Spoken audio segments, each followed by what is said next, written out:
Terima kasih dan selamat datang saya ucapkan kepada seluruh anggota kelompok yang sedikiranya meluangkan waktunya untuk dapat mengikuti kegiatan kita pada hari ini. Sebelum kita memulai kegiatan kita pada hari ini, alangkah baiknya kita berdoa terlebih dahulu. Dari anggota kelompok ada yang ingin memimpin doa? Beranda. Boleh saya untuk melancarkan kegiatan kita pada hari ini. Marilah kita berdoa dimulai.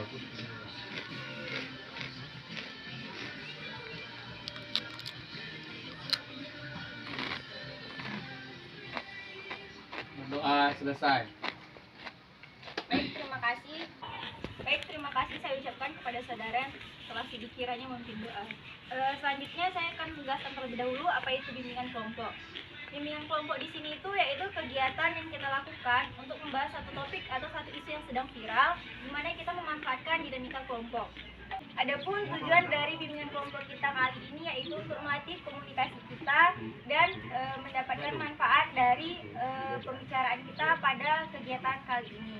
Adapun cara pelaksanaan dari kegiatan kita ini yaitu jika kawan-kawan ingin menyampaikan pendapatnya atau argumennya sekiranya untuk mengangkat tangan dan menggunakan bahasa yang tidak menyinggung teman atau anggota kelompok lainnya. Adapun kegiatan kita pada kali ini dilakukan dengan kesukarelaan dan jika teman-teman ingin berpendapat dengan cara yang terbuka dan jika teman-teman ingin menyampaikan pendapatnya seperti yang saya jelaskan di awal tadi dengan sopan dan tidak menggunakan bahasa yang dapat menyinggung teman anggota kelompok lainnya. Dan saya ingatkan kepada teman-teman anggota kelompok yang ada di sini untuk tidak menyebarluaskan keluar dari forum apa yang kita bicarakan dan apa yang kita bahas pada kegiatan hari ini. Baik, sebelum kita melanjutkan kegiatan kita, alangkah baiknya kita melakukan perkenalan terlebih dahulu. Dimulai dari saya dan akan dilanjutkan dari sebelah kanan saya. Nama saya adalah Fitri, asal saya dari Kutacani, Aceh Tenggara. Selanjutnya, nama Dapi, asal dari Tanah Garu. nama Widya, asal Kutacani. Baik, nama saya Randa, asal dari Semang Madam, Kutacani. Nama saya Sipa, domisili saya di Medan. Saya Raja, asal Simpang. Baik, terima kasih saya ucapkan kepada saudara-saudara yang sudah memperkenalkan dirinya. Saya akan mengingatkan kembali kegiatan kita kali ini yaitu bertujuan untuk menambah wawasan dan melatih komunikasi kita di antara kelompok ini. Baik, selanjutnya pada kegiatan kita kali ini saya akan menyerahkan kepada anggota kelompok ada ide atau saran untuk topik yang akan kita bahas pada kali ini. Baik, silakan. Baik, mungkin saya akan mengajukan tentang bullying, bully. Mengapa saudara memilih topik itu?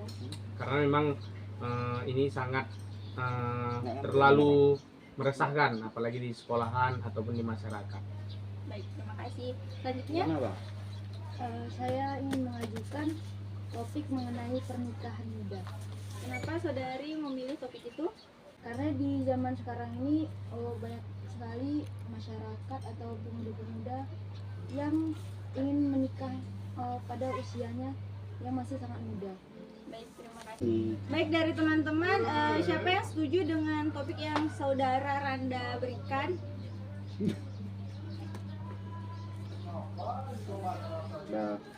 Berarti pada hari ini kita akan mengangkat tema yaitu bullying yang sedang viral atau sedang sering terjadi di zaman sekarang. Baik, menurut teman-teman, apa yang dimaksud dengan bullying tersebut? Apa ada yang ingin memberikan pendapat? Ya, silakan. Menurut saya bullying itu lebih tepatnya mengintimidasi ataupun memberikan suatu hal yang membuat orang tersebut menjadi tidak percaya diri dan merasa dirinya itu selalu terzolimi oleh kawan-kawannya, bisa jadi di sekolah maupun di masyarakat. Baik, mungkin dari yang lain ada yang memberikan pendapat? Ya, silakan. Menurut saya bullying itu suatu penindasan kepada seseorang. Baik, bagus. Yang lainnya? Baik, menurut teman-teman sekalian, bagaimana cara kita mengatasi bullying yang sering terjadi pada sekarang ini? Mungkin ada yang ingin berpendapat? Mat, Saya, Silakan. kalau menurut saya dalam kasus bullying ini perlunya ada peran orang tua, karena dengan ada peran orang tua maupun itu dari pembuli ataupun dari yang dibully, itu bisa diedukasi dari situ. Jadi itu saja. Baik, terima kasih. Yang lain pengen berpendapat? Ya boleh.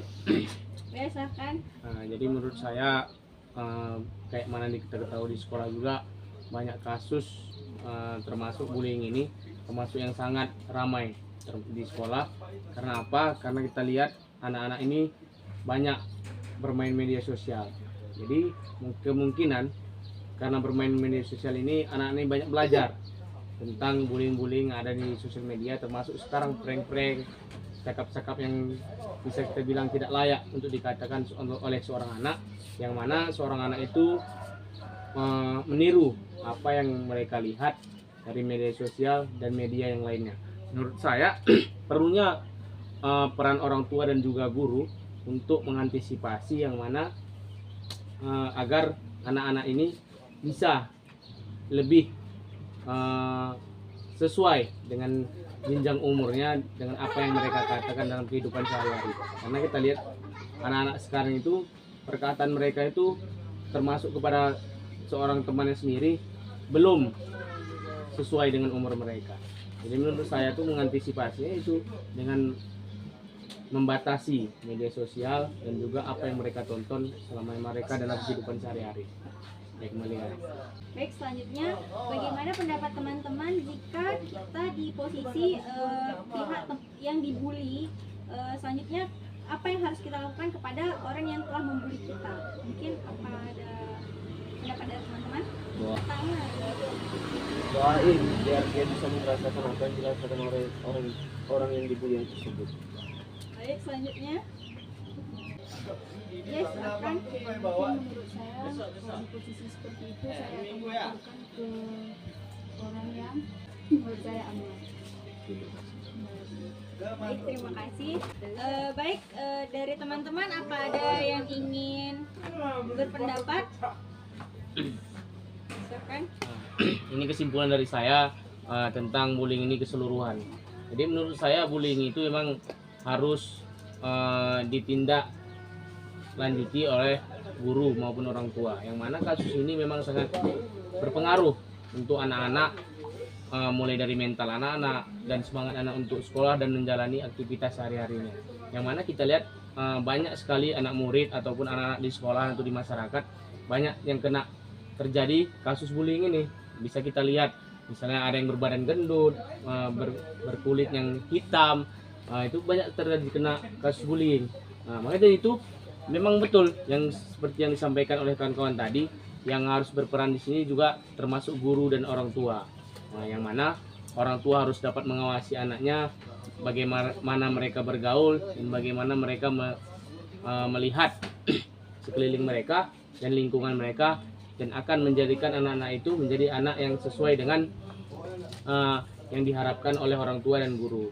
Jadi menurut saya bullying ini memang kasus yang sering terjadi dan harus segera kita selesaikan. Karena bisa kita lihat kita sendiri aja sebagai diri kita sendirilah, apakah kita suka kalau dibully sama orang. Jadi kalau kita sendiri tidak suka dibully, maka kita balikkan ke diri kita sendiri. Jangan membuli orang, tidak menghina fisik orang, tidak menghina keluarga dan lain-lain, karena itu termasuk dari kasus bullying tersebut. Jadi menurut saya bullying ini ya kembali ke diri sendiri dan bagaimana orang tua menyikapi anaknya yang suka membuli dan anaknya yang sering dibully. Yang mana ada yang mengantisipasi dengan melapor ke guru dan memberikan efek jera untuk anak-anak yang sering membuli teman-temannya tadi. Jadi gitu. Kembalikan, terima kasih. Baik, selanjutnya apa ada tanggapan dari teman-teman?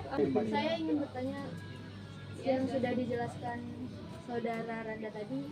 Tadi kan dibilang memberikan efek jerah. Contohnya itu bagaimana? Contoh, saya kasih contoh. Misalnya di sekolah lah, kalau perlu banyak terjadi di sekolah itu banyak anak-anak yang membuli teman sekitarnya. Karena kan anak-anak yang dibully ini pasti melapor sama guru, mulai dari guru BK ataupun kepala sekolah dan yang lain. Bisa efek jerah yang kita buat salah satunya adalah memanggil orang tua mereka, biar orang tua mereka ini tahu apa yang dilakukan oleh anaknya. bagaimana cara anaknya berbicara, berkomunikasi dengan teman-temannya. Apakah layak seumuran dia berkata seperti itu? Apakah layak seumuran dia ini menghina fisik dan yang lainnya? Nah, jadi menurut saya itu efek jerahnya salah satunya tindakan dari guru. Kalau nggak dari guru, dari orang tua. Apa tindakan orang tua dan guru? Ya kembali ke orang tua dan guru masing-masing. Nah, yang membuat anak ini tidak lagi mau membuli temannya. Contoh misalnya kita kasih SP surat peringatan atau dikeluarkan dari sekolah, atau orang tua juga memberikan edukasi kepada anaknya di rumah. Itu ada edukasi di rumah dan juga di sekolah. Karena itu saling berkaitan antara guru, sekolah, dan juga lingkungan. Oke, terima kasih. Baik, saya rasa kesimpulan yang dapat kita kutip pada pertemuan kali ini yaitu perlunya peranan orang tua terhadap anaknya, yaitu di sekolah ataupun melalui sosial media. Dan terima kasih saya ucapkan kepada teman-teman yang sudah berpartisipasi pada hari ini dan sedikiranya meluangkan waktunya pada hari ini untuk mengikuti kegiatan kita ini. Baik, kita akhiri ya. Assalamualaikum warahmatullahi wabarakatuh. Waalaikumsalam.